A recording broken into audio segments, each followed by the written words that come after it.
Good morning and happy 2025. Welcome to Board Game Barrister, our local game shop in Milwaukee, Wisconsin. I'm Andy and I'm here with Gordon and Glenn, and today we're talking Nestlings, an amazing game where you're going to play as a mama bird trying to feed her nestlings from all the different biomes and terrains around your nest. Let's get into it. Welcome to Nestlings, a game where you're going to play a mama bird trying to feed her nestlings and keep a balanced diet herself. To start this game, you're going to put this big biome board out on the table that's going to represent all the areas we can go and feed. Everybody's going to pick a bird type they want to play this game. I'm going to be playing the American Dipper here in blue. And that bird is going to have a native biome of their own. Mine happen to be the fresh waterways over here on this side of the board. That means that each of my blue dice shows 2 fresh waterways faces more than any other face. And the only thing my nestlings can eat is food that I've gotten out of that freshwater biome. We're also going to grab some gathering goals that are going to be scoring objectives for everybody at the table over the course of the game. The goals I have right now are to find 3 of a kind of one type of food, 2 pairs from the same biome of types of food, 3 of a kind plus 2 of any additional food tokens, and the very specific set you see up here of crabs, grapes, caterpillar, and a fly. And last, each player is going to get their own little nest goal, which gives them 4 food types they want to focus on early in the game. The earlier you can eat these 4 types of food, the more points you'll get for doing so. So to start each round in this game, we're going to go into the bags that match the different biome types and find some food to populate that biome with. If I happen to find any duplicates of food that's already out there, I stack it on top of the one that already is. These stacks have a maximum height of 2 though, so if I happen to find another daisy, I would toss it back in the bag. We're going to keep drawing food tokens for each biome until it has a number of food types equal to the number of players plus 1. So in a 4-player game, we would keep going until we had 5 different types of food, which means we're going to have between 5 and 10 tokens in each biome. Next, all the players will roll 5 of their dice at the same time. And then starting with the first player, we're going to take turns around the table, placing 1 die into a biome of our choice. So you'll choose which die you want to place, and to place that die, you'll go to the matching biome on the board, so I'm headed to freshwater. There's a little arrow above the leftmost spot in that biome, and that's where you'll always begin. So to place the first die in this biome, I would place it right there. If another player also had freshwater they wanted to use, they would take the next spot available from left to right. But if on a future turn I wanted to play another freshwater die, I, instead of choosing another slot, will instead stack my dice up on top of each other. And we're going to keep placing those dice 1 player at a time around the table until everybody at the table has either placed their final die or passed. You can only pass when you're on your final die of the round. What that means is you're going to save that die for next round, giving yourself a 6th die for the next round. So to represent that, you're going to set aside the die you would have used on your final turn this round, and grab this extra die from the top of your player board. That'll be your 6th extra die for next round. Once everybody's placed their dice, then we start resolving them 1 biome at a time. Let's start with freshwater, and to resolve this biome, each player that has dice in that biome is going to get to claim some food. The priority of who's going to have first access to that food is determined in top-down, left-right order, as they say. Top-down means that no matter the order of the dice, the player with the tallest stack gets first priority. But then to resolve equally high stacks, we're going to look at who got there first, which means left to right order.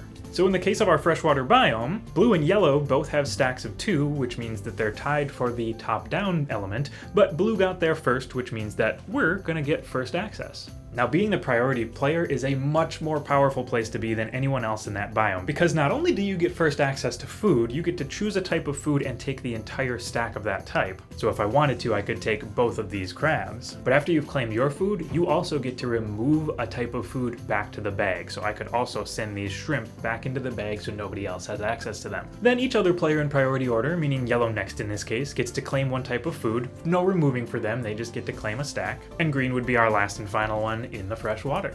For a quick look at the other biomes, which will resolve in clockwise order, we'd move on to the alpine area next, and here nobody has a stack higher than 1, which means we're just going to go in left to right order: yellow, gray, then blue. Over here in the savannah, green and gray were really duking it out, but gray pulled out a higher stack than green, meaning gray would have priority here, and then green would select 1 stack after them. Finally, we have the desert, where even though green and blue got there first, yellow has the stack of 2 and gets first priority, then green, then blue. Lastly, we have the grasslands. Now the grasslands you can play into with any die face you want to. The blank faces are only allowed to go to the grasslands.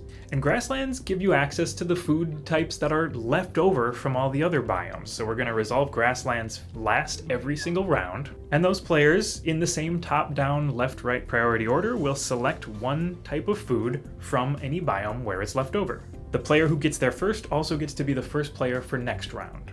And the last thing we're going to look at is what you're trying to accomplish by collecting all these types of food. First, every time you collect a new type of food that you have not collected before, you're going to take a little matching wedge for this wheel and add in that food type to signify that you have eaten it at some point in this game. So if this was our diet for the first round, we'd be adding a crab, an ant, and a cactus into our wheel in the associated colored sections here. Those matter for feeding your nestlings, but also if you can happen to complete your entire wheel and every single wedge in it, you score a bonus 12 points at the end of the game, which is pretty strong. The next thing you'll watch for is the food types on your nest goal. So here I was able to eat 2 of the different food types in the first round of the game on my goal, so I get 3 points for each of those because I ate them in round 1. The earlier you can eat those, the more points they're worth. Remember, we're also looking for opportunities to score those overall gathering goals, so if I happen to be able to come up with 3 of a kind of one type of food, which is impossible to do in one round, remember, because we can only have a max of a stack of 2,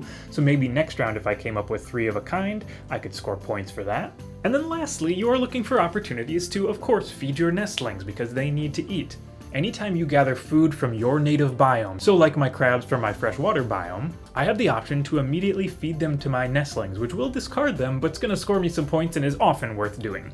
So when this happens, I'm going to immediately choose which nestling I would like to feed, and each of those nestlings is looking at a different part of that biome wedge here on my player board. So for instance, if I fed this nestling with the blue wedge underneath it, and this one with the yellow wedge underneath it, at the end of every round of play, we'll score our nestlings, which means we're going to score 2 points for each nestling that was fed, plus an additional point for each filled out wedge in the associated color. So here we'll look at yellow. I get those base 2 points plus 1 more for the cactus I have filled in. That's worth 3. And the same in blue, I get those base 2 points plus 1 more for the crab that we ate. Once we've fed our nestlings for the round, that triggers the end of the round and it's time to move on to the next, which means we're going to collect all the food that wasn't eaten back into its associated bags. We'll refill the biomes with new food for the next round. Everyone's going to collect their dice back to their play areas and re-roll those to start the new round, and then we're off to the races once again. No matter how many players you have, the game is going to take place over 4 rounds. So once you've played through all 4 of those rounds, scoring points as you accomplish different objectives, the game will end and we'll see who did it best.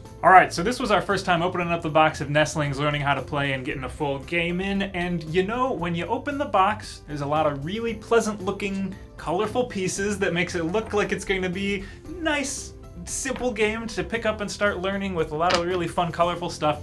The game took about as long to learn as it took to play, so you're going to want to keep that in mind, that the game moves along at a nice pace and really fits the look and the beautiful theming and everything on the table. It took us about an hour to play our game. That's about 15 minutes per round, and it caps at 4 rounds, so that was when we were done, but it also took us an hour to learn the game. It's a game built for 1 to 4 players, but actually it's built for 3 to 4 players. So the core gameplay, the one we sat down to where all the normal rules apply, is a 3 or 4 player game. When you play with 1 or 2 players, it's going to have you learn some rules for having an AI player play alongside you. So I would say most of the time I would suggest this for 3 or 4 players, unless you're looking for a really interesting solo play experience. There's going to be other experiences for 2 players that have a kind of nice dense feel to them where you don't have to make up a third, not actually at the table player. That would probably be a better fit over this one. So learning the game, and as Andy mentioned, it took us about an hour to learn the game. We were learning it from the rules, which is always the hardest way to learn a game. As I think about how I would teach this game to someone, it's still going to be a heavy lift. There are a lot of different things going on, and trying to get all of that structure into your brain is still going to take a while, and even a skilled game teacher, you've got a lot of information to try to explain to people. When you are thinking about who this game is for, this is for the group who likes things with a lot of different things going on.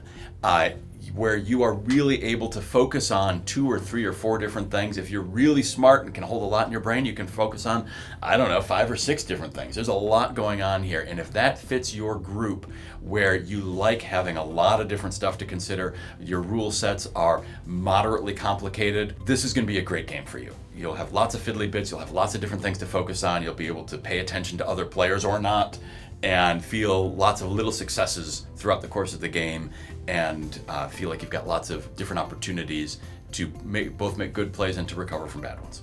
For me, the core of the game, the roll 5 dice, consistently tweak what your die faces show so that you can make claims on these, 5 or 6 tokens hanging out in each of the different biomes was really tight. Like, that was my favorite part by far, was actually watching where other people were putting dice and where I could be a competitor for first dibs at the good food. I thought was just a really clever mechanic. There's a lot of stuff that kind of follows onto the food you chose to take, but I also liked that that part takes place separately.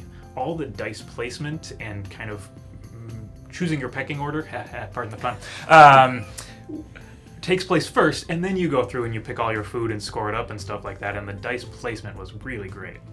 I will also say I like having like the stacks and the priority and getting priority, because a lot of games like this, it's the I'm building my little board here, you're building a little board, and nothing I do affects you. And in this, having that discard power greatly changes a lot of stuff, because I can look and say, oh, if I let Gordon take that stack, he's going to get this 3 of a kind thing. I don't want him to get that, so I'm going to throw those away if I don't take them myself.